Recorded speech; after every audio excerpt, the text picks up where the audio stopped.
Like and subscribe might be a simple click for you, but it will lead to a transformational change of our channel. Support us to achieve 5 million subscribers by year 2028.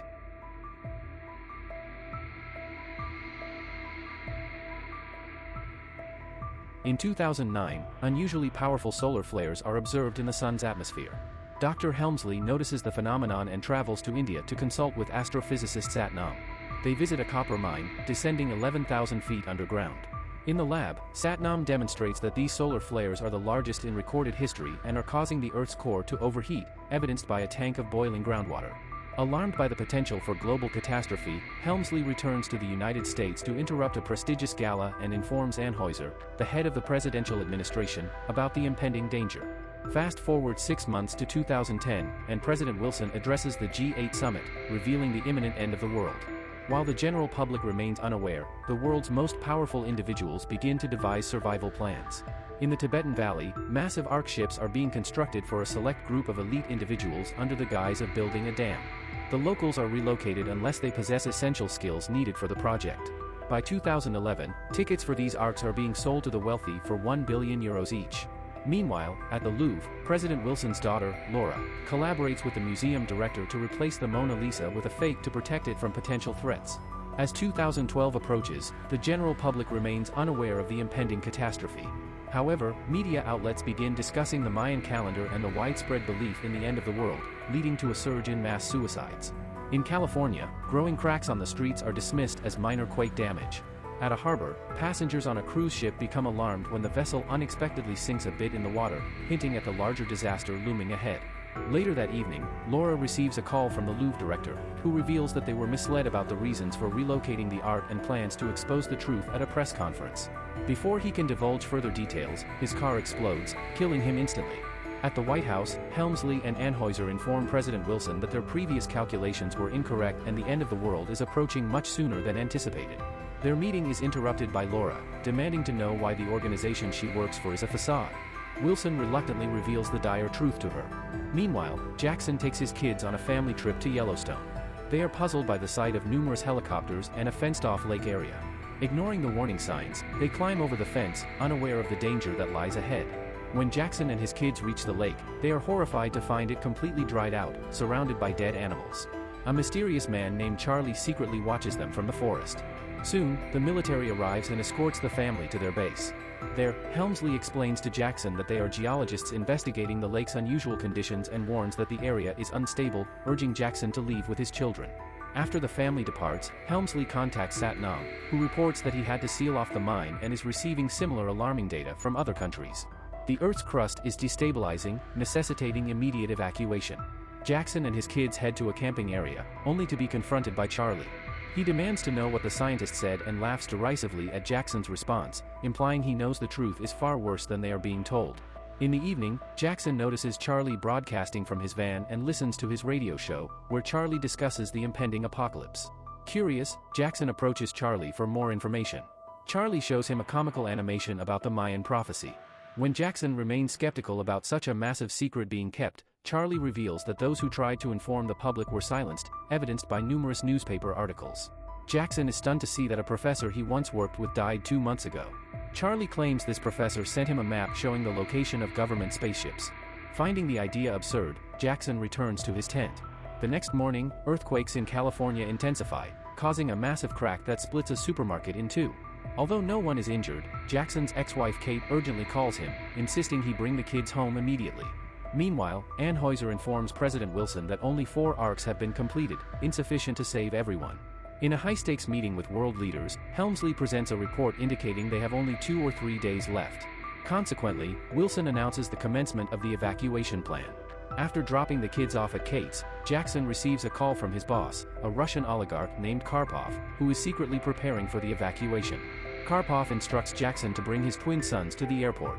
One of the boys ominously tells Jackson that he will die soon while they escape on a big ship, just as another minor quake strikes the area. Realizing that Charlie might have been right, Jackson rents a plane and hurries back to pick up his family. At that moment, a powerful earthquake hits California, causing houses to crumble. Jackson arrives just in time to gather his kids, Kate, and her new boyfriend, Gordon. As the houses collapse around them and the streets break apart, Jackson drives frantically to avoid falling into the pits opening up. Other people begin to flee as well, crowding the streets, forcing Jackson to drive through front yards and trees. In a dramatic escape, the car leaps off a ground platform as downtown bridges and skyscrapers collapse, causing mass casualties.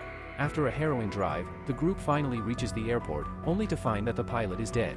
Gordon, who has taken a few flying lessons but has no real experience, nervously manages to fly the family out just as the airport is destroyed.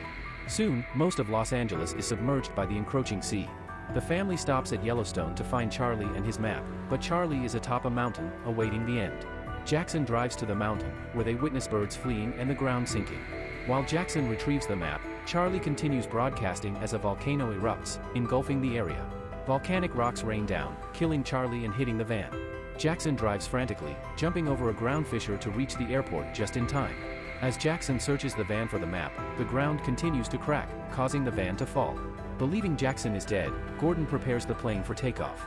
At the last moment, Jackson emerges from the van and grabs Kate's hand, making it to the plane just before the eruption reaches them. They take off safely.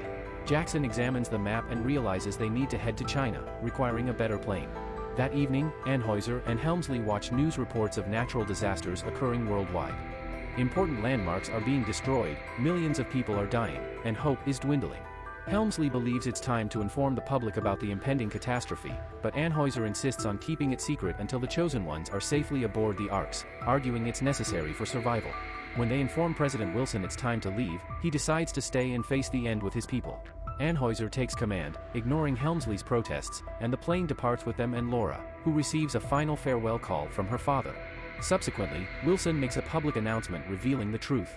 Meanwhile, Jackson's group arrives at the Las Vegas airport, where Karpov is stranded due to flight cancellations. Karpov is with his twin sons, girlfriend Tamara, and her dog. Jackson pleads with Karpov to take his family, but Karpov initially refuses. However, when his pilot Sasha finds a suitable plane, he needs a co-pilot, and Jackson's family volunteers Gordon. Karpov agrees to take them all, and they rush to board a large cargo plane.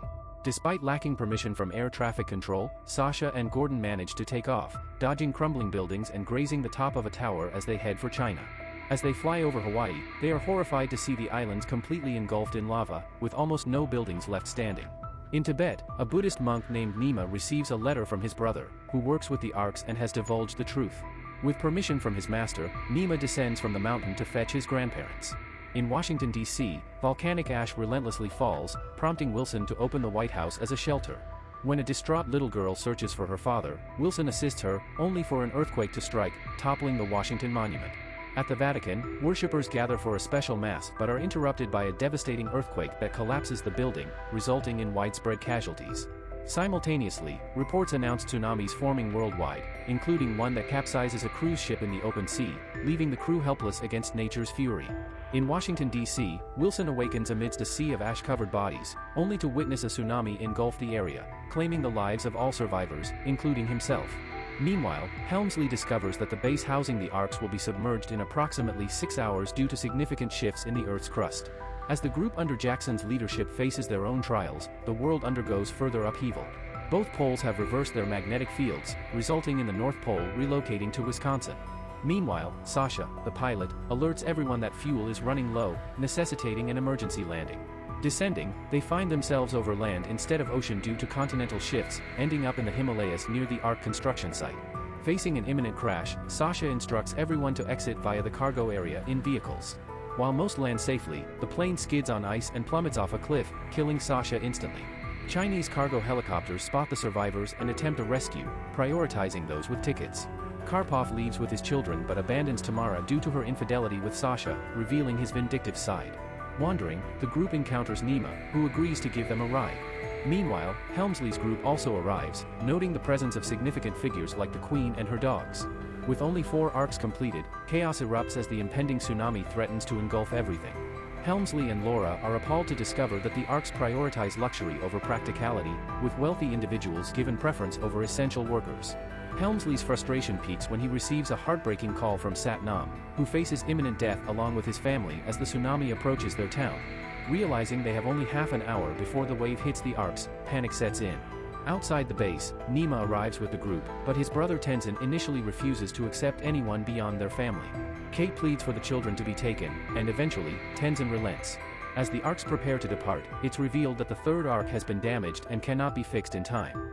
Outraged, Karpov forcibly tries to board, inciting a desperate rush among the crowd. In the chaos, some fall to their deaths while attempting to reach the departing arc. In a moment of relief, Tenzin leads the group to the same arc through a safer path. Amidst the commotion, Tamara spots her dog among Karpov's children and manages to call him over. In a tense moment, Tamara's dog makes a daring dash across a narrow connection to reunite with her just before the gates close, and she bids farewell to Karpov with a defiant gesture. Meanwhile, Tenzin opens a secret passage inside the ark for the group. As Helmsley witnesses the tragedy unfolding outside, he contacts world leaders, pleading for the gates to be opened for the remaining people. Anheuser reminds him of the limited time left before the wave strikes, but Helmsley, fueled by a sense of humanity and loss, convinces them to relent. Inside the ark, Jackson's group faces peril as they navigate the shifting mechanisms, resulting in Gordon's tragic death. With only moments left before impact, the wave looms ever closer, engulfing the mountains where Nima's master rings the temple bell before succumbing.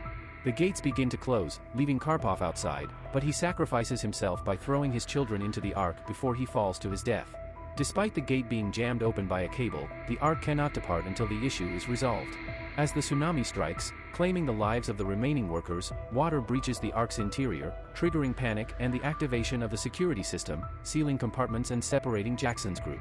With time running out and the situation growing dire, the fate of those aboard the ark hangs in the balance.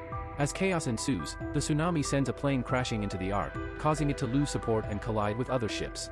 With the gate jammed open, they face imminent disaster as the ark is propelled towards Everest. Helmsley reaches the chamber and communicates with Jackson's group, guiding them through the process of unlocking the lift mechanism.